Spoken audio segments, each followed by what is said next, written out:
오늘 취재 현장은 산업부의 고용욱 기자가 나와 있는데요. 효성그룹 얘기를 좀 하려고 합니다. 효성그룹이 또 기업 분할 얘기를 했어요. 효성 첨단 소재를 중심으로 지주사를 하나 더 만들겠다 이렇게 발표를 했는데요. 구체적으로 어떤 내용인지 투자자들은 어디에 주목해야 되는지 오늘 얘기 좀 나눠보시죠. 어서 오십시오. 네. 먼저 어떻게 분할한다는 건지 얘기를 좀 해주셔야 될 것 같은데요. 네. 일단 효성그룹은 지난 2018년에 그 지주사 체제로 전환을 했습니다. 그룹의 이제 핵심 자회사는 5개인데요. 화학 부문인 효성화학, 그리고 전력기기와 건설을 담당하는 중공업, 그리고 섬유와 무역 부문을 맡는 TNC, 콜센터와 IT 솔루션을 맡는 ITX, 그리고 첨단 산업자재를 맡는 첨단 소재입니다. 이번 이제 인적 분할 계획으로 현재 지주사인 효성의 화학, 중공업, TNC, ITX가 남고요. 그리고 이제 신설 지주사에는 첨단 소재가 갑니다. 분할 비율은 순자산 장부가액 기준으로 효성이 0.82, 효성 신설 지주가 0.18입니다. 네. 매출로 보면 효성 산하기업이 연간 19조 원, 그리고 효성 신설 지주는 7조 원대입니다. 효성 오너일가의 이제 장남인 조현준 회장이 존속지주사 효성을, 그리고 삼남인 조현상 부회장이 신설 지주사를 맡게 됩니다.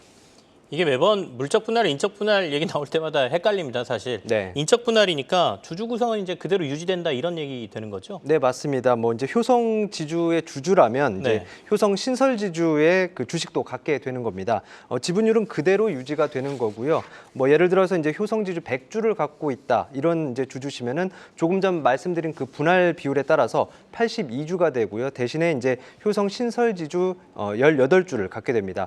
회사인 효성 입장에서는 이제 주식이 이제 병합이 되면서 네. 발행 주식 수가 이제 약 2,100만 주에서 1,700만여 주로 이제 줄어듭니다. 그리고 효성 신설 지주는 약 380만 주를 발행할 예정입니다. 왜 자꾸 이렇게 쪼개다 붙였다 하는 겁니까? 이유가 있을 거 아닙니까? 일단은 이제 그 효과라고 한다면은 네. 중장기적으로 봤을 때 이제 책임 경영이 강화되는 효과를 기대할 수가 있습니다. 그 각 지주 회사는 이제 새로운 이사진을 꾸려서 네. 독립 경영을 하기로 했는데요. 이제 전문적이고 신속한 의사 결정 체계를 구축하겠다는 계획입니다. 책임 경영은 이제 지난해 여름 조현준 회장이 임직원에게 보낸 그 이메일에서도 강조한 내용이기도 합니다. 부진한 실적에 참다 못해서 이제 나온 메시지였는데 이후에 네. 이제 그룹 실적을 깎아먹던 효성화학 베트남 공장 문제가 해소됐고요. 그리고 이제 중공업 부문에서 미국 전력기기 판매량이 늘면서 연간으로 그룹 전체 영업이익이 전년보다 45% 늘어난 944억 원을 기록했습니다. 정부가 이번에 기업 밸류 프로그램을 내놓은 것도 사실은 기업들이 이렇게 인적 분할, 물적 분할을 할 때 주주들에게 일정의 피해를 주고 있다라는 여러 가지 시선을 고려한 것도 있거든요. 그래서 이번에 주식 분할 비율이 어떻게 되느냐, 이게 주주한테 진짜 도움이 되느냐 이것도 좀 이슈가 될 것 같은데 네. 인적 분할 결정 이후 스케줄이 어떻게 되는지도 체크해 보겠습니다. 네, 일단은 이제 오는 6월 14일에 주주총회를 열어서 이제 이걸 통과시킬지 말지 분할 계획에 대한 이제 안건을 올리고요. 네. 그다음에 이제 7월 이후 이제 통과가 되면 7월 1일에 이제 실제 분할을 거쳐서 29일에 재상장이 됩니다. 인적 분할은 이제 사실상 이제 앞으로 계열 분리를 위한 수순이기도 합니다. 효성의 주요 자회사 주주 현황을 보면 이번 신설 지주사 설립과 일치합니다. 조현산 부회장이 이끌 효성 첨단 소재의 경우 이제 조현준 회장의 지분이 전혀 없고, 또 반대로 이제 조현준 회장이 맡은 효성 TNC는 조현상 부회장이 지분이 전혀 없습니다. 효성 측은 이제 이번 인적 분할이 오래전부터 이제 준비된 작업이라고 설명을 했는데요. 회장, 부회장 형제 간에 합의가 됐다고 했습니다. 참고로 조성래 명예회장이 올해 90세인데 암투병과 또 고령으로 인해서 건강 상태가 좋지 않은 것으로 알려졌습니다.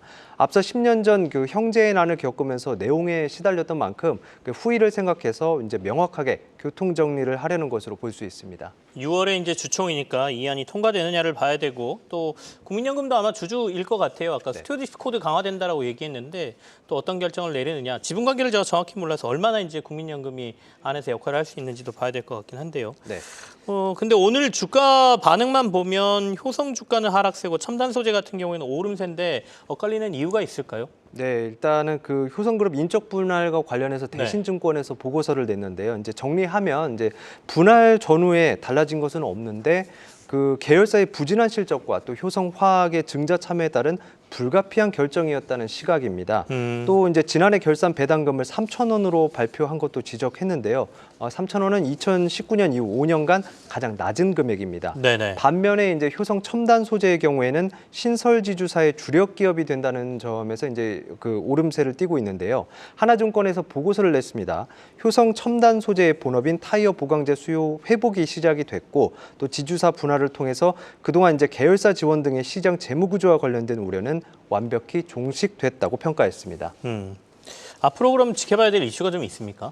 네, 일단 그 조현준 회장 그리고 네. 조현상 부회장 간의 지분 수합이 있습니다. 그 이제 친족 간 계열 분리를 하려면 이제 상호 보유 지분이 3%를 넘으면 안 되기 때문인데요. 네네. 현재 이제 지주사 효성 지분은 조현준 회장이 21.94% 그리고 조현상 부회장이 21.42%입니다. 뭐 이제 뒤에 그 소수점을 제외하면 뭐 거의 비슷하다고 볼 수 있죠. 그 조현준 회장이 갖게 되는 신설 지주 그 지분 21.94%와 또 조현상 부회장이 갖고 있는 효성 지분 21.42%를 그대로 교환한다고 가정을 했을 때 조현준 회장이 추가로 현금을 줘야 하는 구조입니다. 그 신설 지주의 지분 가치가 효성 지주의 4분의 1밖에 되지 않기 때문입니다. 네네. 이제 자금 마련이 관건인데요. 조현준 회장 계열은 그 효성화학은 현재 이제 특수가스 사업부 구주와 그리고 신주 매각 절차를 진행하고 있습니다. 또 돈을 추가로 받는 입장인 조현상 부회장의 신설 지주는 M&A를 통해서 그룹의 규모를 성장시킨다는 계획입니다. 한편 이제 조성래 명예회장의 소유한 지분은 두 아들에게 균등 배분하는 것으로 지금 전망이 나오고 있습니다. 알겠습니다. 효성그룹의 기업 분할 얘기 오늘 산업부의 고용욱 기자와 함께 자세히 살펴봤습니다. 고맙습니다.